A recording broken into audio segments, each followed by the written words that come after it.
Sir Vijay கட்சி 3வது ஆண்டு அடியெடுத்து வச்சிருக்கு. இப்போ ஒரு செய்தியாளர் சந்திக்கிறாரு. கேட்டா முதல்வர் நல்ல செய்தியாளர் சந்திப்பு நடத்துவேன்றாரு. நீங்க எப்படி பாக்க சொல்றாங்க? மூத்த அரசியல்வாதியா? நான் மூத்த அரசியல்வாதியா சொல்றேன். சொன்னா நீங்க அதை ஒரு இதா போட்டுங்க. நீ விஜய் தான் தலைப்பா போடுவீங்க. அந்த அளவுக்கு அவர் சந்திச்சிட்டாருன்னா அது ஒரு பெரிய சாதனை தான்ப்பா. சந்திச்சாலே அவர் கட்சி தொடங்கின சாதனை என்று சொல்றாங்க. இந்த பிரஸ் மீட்டை சந்திச்சு இந்த மாதிரி நீங்கள் கேட்குற கேள்வி கணக்கெல்லாம் பதில் சொல்லிட்டாருன்னே அதே ஒரு சாதனை தானே. அதை முதல்ல போய் இங்கே இந்த அவருக்காக பேசுகிற இங்கேருந்து போகிற செல்லா நோட்டு எல்லாம் போய் சொல்லி என்னங்க இந்த மாதிரி ஆகுது, எங்களுக்கெல்லாம் அசிங்கமாக இருக்குது, இது வரைக்கும் கட்சி தொடங்கி 3 வருஷம் ஆச்சு, நீங்கள் எப்படியாச்சும் பிரஸ் மீட்டை சந்திங்க, அன்றாட பிரச்சனையை பேசுங்க அப்படின்னு சொல்ல சொல்லுங்கள்.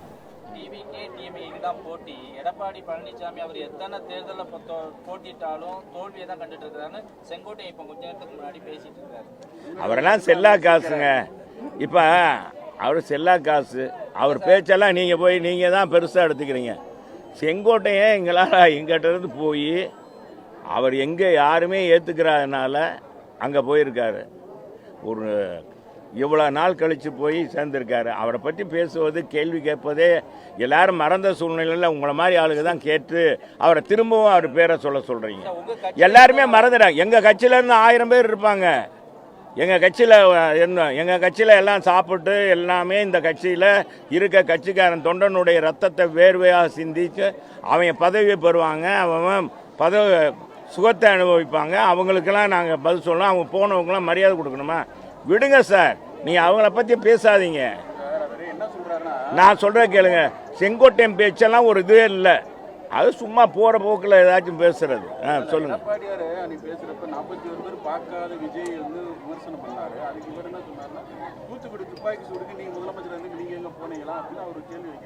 இவர் எங்க அப்ப இங்கே தானே இருந்தாரு.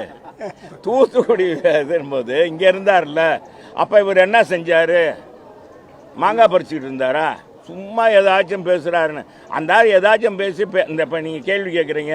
நீங்கள் நாளைக்கு பூரா ராஜு செங்கோட்டைன்னு சாடல் அப்படின்னு செல்லூர் ராஜு சாடல் அப்படின்னு போட்டு விடுவீங்க. நீங்கள் என்ன கார்டூன் போட்டு விடுவீங்க. சில பத்திரிகையில் கார்டூன் போட்டு விடுவீங்க. செங்கோட்டையனை போட்டு விட்டு நம்மளை கார்டூன் போட்டு விடுவீங்க. சும்மா இருங்க சார். செல்லாத காசெல்லாம் போயிட்டு பேசக்கூடாது. எல்லாம் பேசாது. அதெல்லாம் தெரியாத ஆளுங்கள்லாம் விடுங்க. ஊரில் காணாமல் போனாலும் திருவிழா காணாமல் போனாலெல்லாம் போய் பேசிக்கிட்டு விடுங்க. நீங்கள் உண்மையிலே வரவேற்கிறது. முதலமைச்சர் இந்த தேர்தலுக்கு முன்பாச்சும் தேர்ந்தெடுத்துக்காரு. தேர்ந்தெடுத்தா நல்லது. நல்லவங்களாம் பார்த்து தேர்ந்தெடுக்க சொல்லுங்கள்.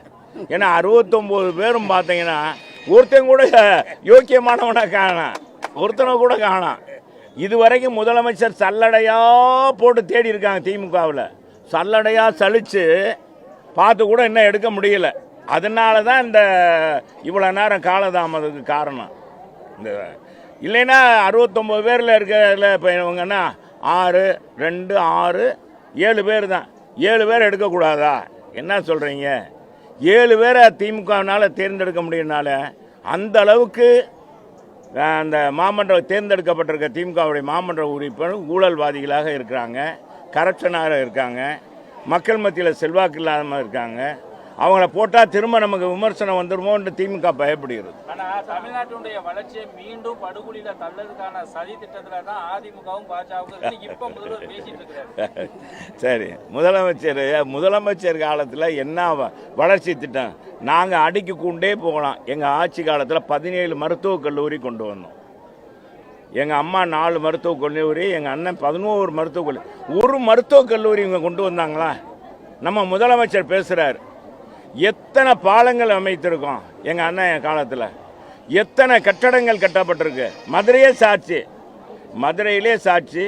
எத்தனை உயர் கட்டடங்கள், அடுக்குமாடி கட்டடங்கள் கட்டப்பட்டிருக்கிறது. நம்ம மாவட்ட ஆட்சியாளர்களும் துணை அலுவலகமே எங்கள் ஆட்சி காலத்தில் கட்டப்பட்டதுன்னு. இன்றைக்கி மதுரையில் போக்குவரத்து நெரிசல் பெருவாரி குறைந்திருக்குன்னா அதுக்கு அதிமுக ஆட்சி தான். ஆனால் இங்கே எடப்பாடியார் ஆட்சி தான் 8000 கோடி ரூபா கொடுத்து வளர்ச்சி பணிகள் நடந்தது. எய்ம்ஸ் மருத்துவமனை வந்திருக்கு. இப்போ முதல் கட்டம் திறக்க போகிறாங்க. முதல் ஃபேஸ் திறக்க போகிறாங்க. இவங்க காலத்தில் இப்போ சர்வதேச விமான நிலையம் கொண்டு வரோம்னு சொன்னாங்க. நம்ம பிடிஆர் பழனிவேல் தியாகராஜன் தொழில்துறை அமைச்சராக இருக்கும்போது, நிதி அமைச்சராக இருக்கும்போது என்ன சொன்னார், இன்னும் 2 மாதத்தில் அது இயங்கிவிடும், நாங்கள் அந்த பணியை தொடங்கிடுவோம்னு சொன்னாங்க. இந்த அண்டர் பாஸை என்ன ஆச்சு, இடம் எடுத்தாங்களா? 5 வருஷமாக இடம் எடுக்கலை, ஒன்றும் செய்யலை. இவங்க ஆட்சியில் எதுவுமே செய்யலை, எந்த வளர்ச்சி திட்டமும் இல்லை. மாணவர்களுக்கு மடிக்கணினி கொடுக்குறதே நிறுத்திட்டாங்க. என்னங்க செஞ்சுருக்காங்க? மினி கிளினிக்கை நிறுத்திட்டாங்க. அறிவியல் கல்லூரி இன்றைக்கி எங்கள் படிப்பு உயர்கல்வியுடைய சேர்க்கை விகிதமே குறைஞ்சிருக்க. எங்கள் காலத்தில் 52% இருந்து இன்றைக்கி 48% தான் இருக்குது. என்ன சாதிச்சிருக்காங்க? ஒன்றுமே இல்லை. சும்மா முதலமைச்சர் தேர்தல் நேரத்தில் பரப்புரை பண்ணுன்றதுக்காக பண்ணுறாரு.